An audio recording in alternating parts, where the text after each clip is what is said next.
You are starting your GCSE or A-level art, photography and textiles. You are given the theme to your first project, your first sketchbook, and then what do you get?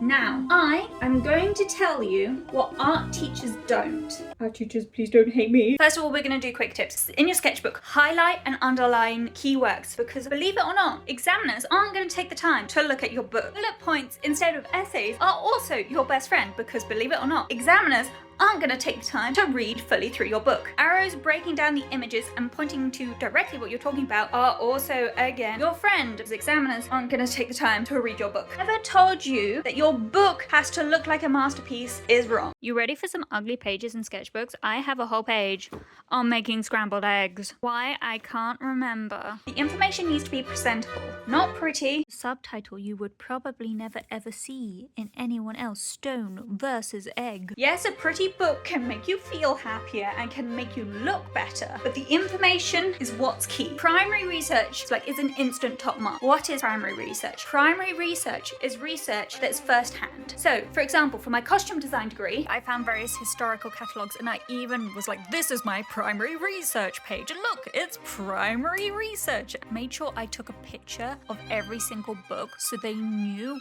I wasn't getting it from the internet. You need to be obvious with this because otherwise they'll never believe you. For my GCSEs, I went to galleries that were somewhat related to pictures I took when going to the V&A and responded to the different pieces by drawing them. Look at me researching in person. Make sure your artist studies are girthy. What do I mean by that? An artist has to have enough substance to them. There are their ideas. They've been in prestigious gallery. They've had books written about them. They had movements they were a part of. With artist studies, try and find two historical and then one contemporary. What they mean by contemporary is artists that are still actually alive. Now you have to be careful with a contemporary artist because an Instagram artist doesn't really have the same marks as say Van Gogh. You need to find one which has got interviews and been in the Tate Modern because every artist in the Tate Modern tends to have quite a lot online about them. And last tip, primary photos. Primary photos are insane marks. Instantly puts you back up to high level marks. So for every artist study you do when you're trying to mimic their style, then take your own photos. Show you've done that photo shoot. Show you've planned that photo shoot out. You want to take your photos yourself, you need to do that for everything. And also that's what they mean by primary photos because a lot of the time they're like, primary photos, and you're like, what the? You can still get a 9 if you can't draw. If you know you are on the lower technical skill side, which I was at the time, follow artists that you think you can match that skill level. So for example, a lot of people feel Picasso tried to draw like a child. You might be able to imitate that. Jackson Pollock did splatter paintings. You just need to be smart and find something which you think you could replicate at your skill level.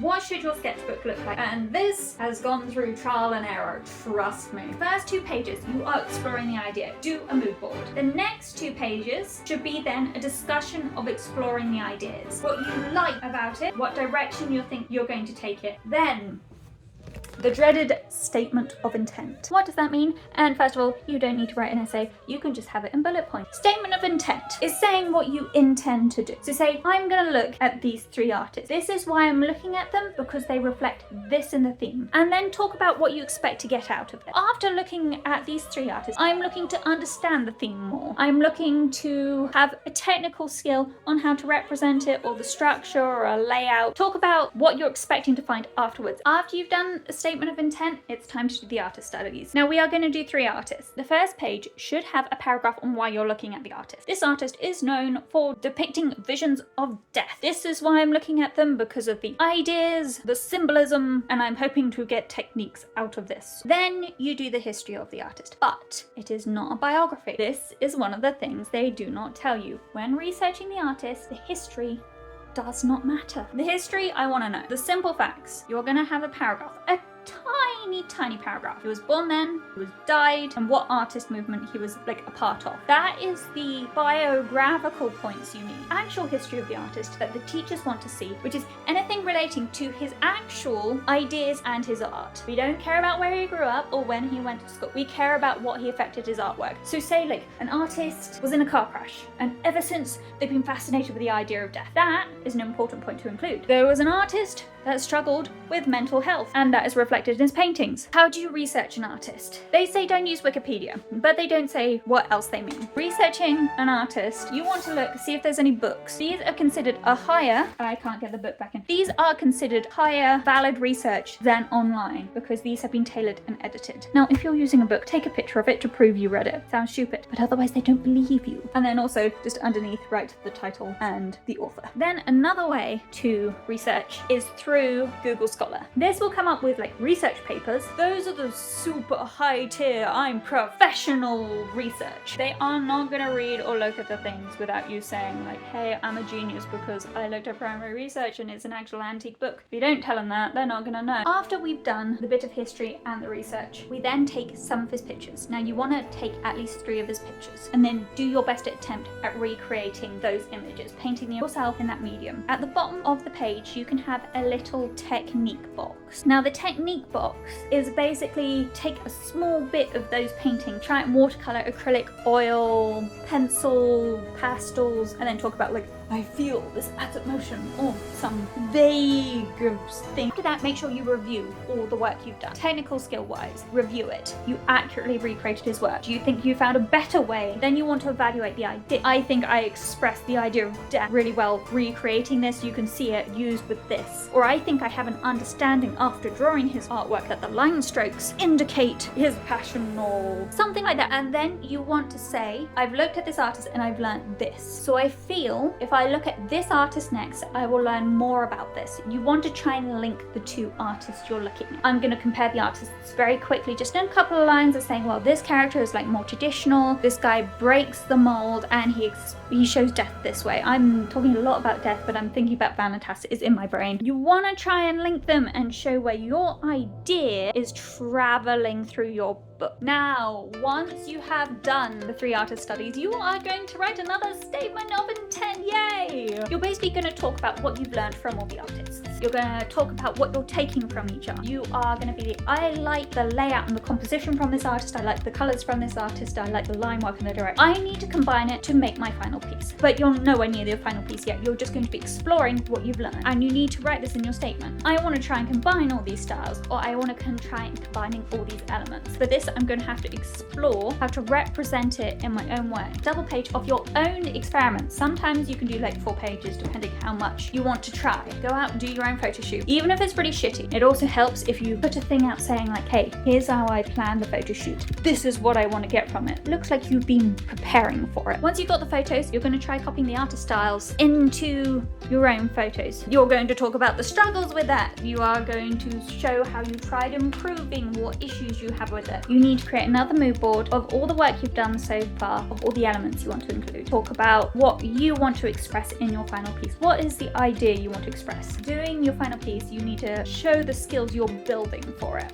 That means you've got to do a couple of things. But one of the first things is composition. You need to explore where all the elements in your artwork is placed. So if you're doing a still life, which means I'm just painting objects from real life, so I'm doing a bowl of fruit. Look at one of the artists. Where did they place their fruit? And recreate it yourself. Second part, choose color, choose your medium, and have like your own compositions that you've been trying out, and then try them with different colors. Then you can try it in different mediums. So you can try drawing it with pencil, you can try the different styles from all the artists, and then say like, oh, I think the line work here works best, I think the shading here looks best, but what happens if I combine it? Try experiment. You want to start working on your actual final piece. And what do I mean by that? You're going to have to start planning. Do another statement of intent or a mini one, talking about all the experimentation you've done, looking at the different artists with your own photos and trying to combine them all to create something. Reflect on that. Talk about what went well, what didn't go well, what suits your theme best, and how you feel you're going to use that direction. And then say going forward. Going forward, I'm going to start experimenting with my final piece. And then we need to elevate. What do I mean by elevate?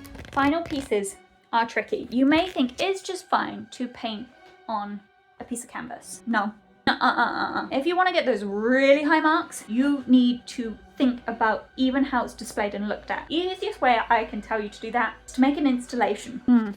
How do I put this? It's taking the artwork that you made and telling someone to look at it a specific way. With my photography, for example, I was getting 7 on my projects because I just printed off a picture and then I didn't like the grade, so I went back and I made it a journal. and then I only got an 8. And then I was like, no, okay. And I did a double page spread on someone I found who did installations. And this meant she got all the photos from her photo shoot and she made that a display in itself. So I ended up doing this. There's only a photo of it, but this was basically in the hall. And I got all the photos and I made it an art piece on the wall. Because I took the extra time to think, actually, how do I want people to look at this? And what's the story I want from it? That got me that extra mark to the 9. What I did for another art level is this picture here. This was one of my final pieces. Crap, I know. But what this was done on a massive pattern piece of paper, and then I hung it up on the wall, and I took a picture of that,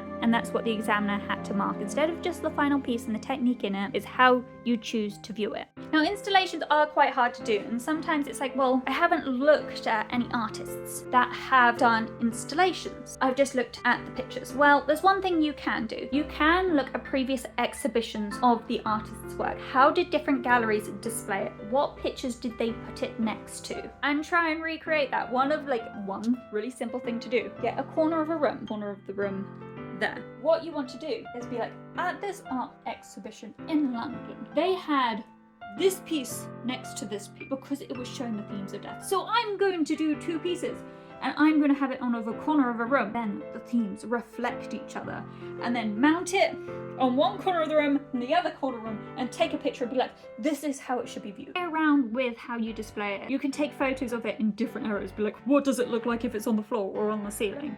And then be like, this is the deep meaning behind it. Play around with things like that. This applies basically to art and like textiles and photography. You just need to think, how can I take advantage of my skill level to get what I want? I hope this has been helpful in some way, in any little way, and is a bit more direct of what you should do, but I like to think of it as a template. You can build on the template and do it however you want, but it gives you something to start with. Instead of being left in the dark from coming to like GCSE and A level, you have a template to start off with, what's expected from you, and that's the main thing.